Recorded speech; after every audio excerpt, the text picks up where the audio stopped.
Okay, so when you think of TV hosts, like the super professional ones, Ryan Seacrest has got to be top of the list, right? Always calm, always smiling. The guy just doesn't crack. Yeah, he's got that unflappable thing down to an art form. Total pro. Exactly. Which is why this whole scene from the Celebrity Wheel of Fortune set is, well, it's pretty striking. You've got Seacrest actually stopping this big celebrity fun moment dead in its tracks. And not just stopping it, but with this really stern, like serious warning.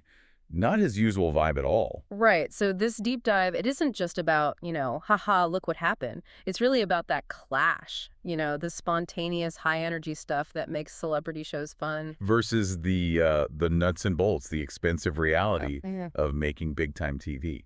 The production side. Precisely.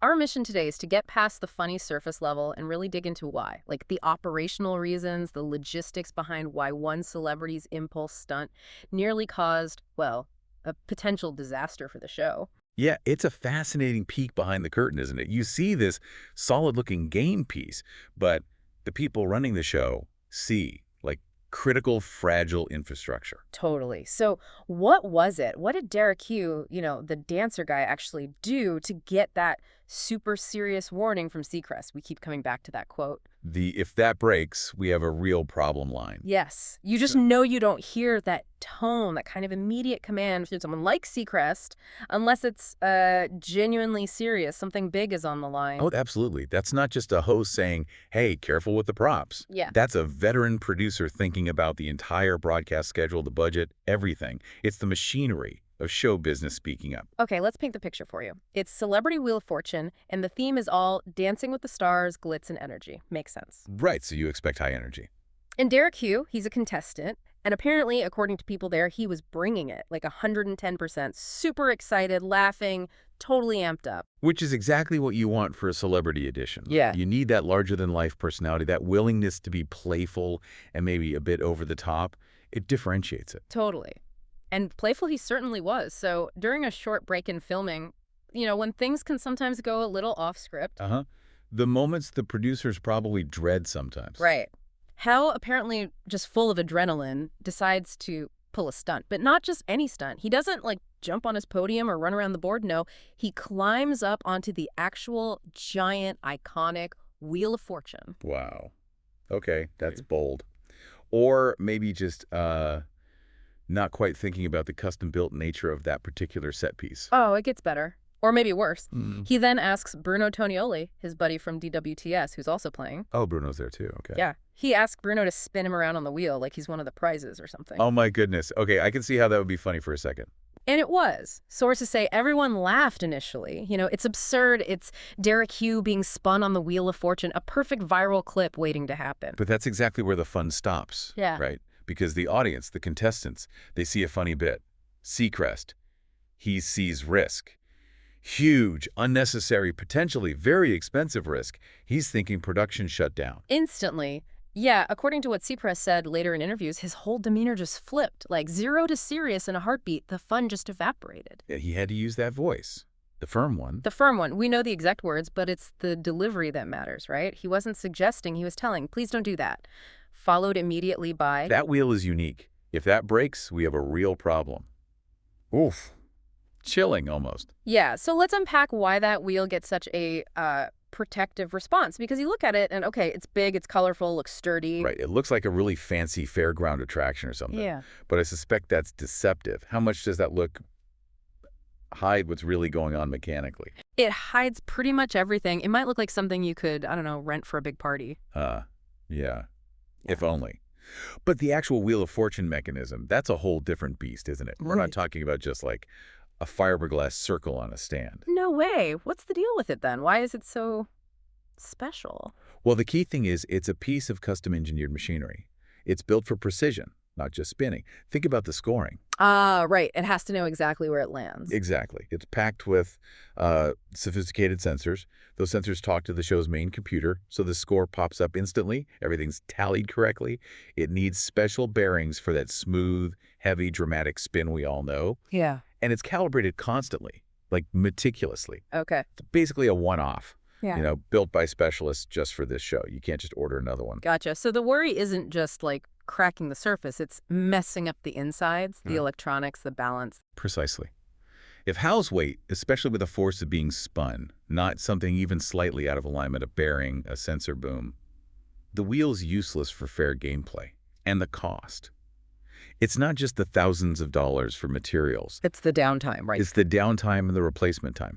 If that unique piece breaks badly, you're not getting a new one delivered next day via Amazon Prime. It could take weeks, maybe even months, to fabricate, install, and calibrate a replacement. And that's the production chaos Seacrest was staring down, the real nightmare scenario. Absolutely. Think about the domino effect. These shows film on super tight schedules, right? Often banking multiple episodes in just a few days. Yeah, block shooting. Very efficient. Until it's not. If the wheel breaks, filming stops. Full stop. You've got the whole crew, cameras, sound, lights, producers, everyone, probably union crews just standing around. But the clock's ticking.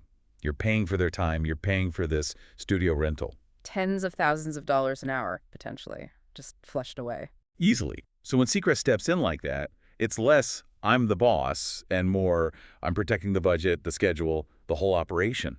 He's spotting catastrophic risk and shutting it down fast. He's basically the guardian of operational stability in that moment. All those years in live TV, radio, he just knows where the danger zones are. He gets the calculus. He understands that line between fun TV and, well, financial disaster. It's his job to know that line. You know, this whole thing is such a perfect snapshot of that tension in showbiz, isn't it? You've got the performer energy, Derek Hough, super physical, spontaneous, risk-taking is part of his brand. Right, defying gravity is kind of his thing. Yeah. And then you've got the host energy, Ryan Seacrest, calm, controlled, managing risk, ensuring the show goes on smoothly. The immovable object meeting the unstoppable force, kind of. And you need both, don't you? Like, without Ho's energy, maybe the celebrity episode falls flat. But without Seacrest's control, maybe the episode doesn't even get finished. The host, especially a host who's also a producer, has to be that anchor. It was interesting hearing Seacrest talk about it later. He mentioned that because he knew Derek personally, it helped smooth things over afterwards. But did that friendship change the warning itself? Like, was he tougher because they were friends, or did it just help keep it from getting awkward? From what he said, it sounds like the personal connection helped them move past the tense moment quickly, which is good, but it absolutely did not soften the actual rule. The boundary was still the boundary. Exactly. Friendship doesn't mean you get to potentially break hugely expensive critical equipment, especially, on a show where they're trying to win substantial money for charities. That adds another layer of pressure to get it right. And he even drew a really clear line, didn't he, about what parts of the set are okay for celebration and what parts are absolutely not. Yeah, that was fascinating. He basically said, look, the podiums where contestants stand, fine. You want to do a little jump for joy, probably okay. They're built sturdy, lower risk. Right. They expect some excitement there. But the wheel, nope, off limits, completely different category. And that distinction really highlights the point. The podium's basically a box. The wheel is a complex, finely tuned machine. Don't mess with the machine. It makes you look at every game show set piece differently now, doesn't it? It's like they were saying, Derek, we love the energy, man, but please stick to the parts of the stage that won't shut us down for a month. Pretty much. That joke Seacrest made afterward about telling Derek to stick to the ledge. That's basically it. Bring the fun, bring the personality, but respect the gear that makes the whole thing possible. That one impulsive move could have turned a fun charity event into a massive headache for dozens of people. So what this really brings home is that super delicate balance, right? Between the chaos, the energy that makes TV exciting, and the intense control needed behind the scenes to make it all happen smoothly, safely, and on budget. The celebrities bring the sparkle, the unpredictability. The host, though, is often that silent guardian, making sure the expensive custom-built stuff stays functional. And for just that one moment, you saw the mask slip. The raw energy of performance bumped right up against the cold, hard engineering reality. And reality had to win. Because if it doesn't, the show literally stops. And we should definitely mention, despite that little bit of drama, the night actually ended really well. Derek Hough did great. He won, was it over $60,000 for his charity? $63,350, I think. So, yeah, a huge success in the end, which kind of underlines why keeping the show on the rails was so important. True. The tension passed. They raised the money. Everyone could laugh about it later. But still, that moment, Seacrest's sudden seriousness, that pause in the action, it kind of lingers, doesn't it? It really does. It's just such a potent reminder of all the unseen stuff, the engineering, the scheduling, the risk management that goes into making these big, high-pressure shows look so effortless and fun for all of you watching at home. Yeah, the takeaway isn't just don't climb on the Wheel of Fortune, though that's probably good advice too. It's realizing that this kind of careful control, this protection of infrastructure, is the invisible foundation holding up so much of the entertainment we watch. And maybe think about this too, that custom-built wheel, it's just one example, right? It makes you wonder, what other off-limits things, what other fragile, high-stakes, maybe unseen bits of machinery or protocol exist behind the scenes of events we just take for granted? Oh, interesting point. Like what? Well, think about the timing systems at the Olympics, Yeah. or the complex lighting rigs for a huge stadium concert, or even just the sensitive broadcast equipment for live news. Things that look solid, but if someone gets a bit too spontaneous. It causes instant expensive chaos. Yeah. Lead times, unique parts. The same problems apply. Exactly. So it's not just TV game shows. Definitely makes you look at things differently. So maybe something for you to think about. Where else do you see that clash, that collision between, pure, unbridled energy or spontaneity and the absolute need for strict operational control? It happens everywhere in all sorts of fields. Because ultimately, behind almost any successful, complex operation, whether it's making a TV show or running a business, you need that bedrock, that immovable calm, ensuring the critical things stay protected, especially when the pressure's on.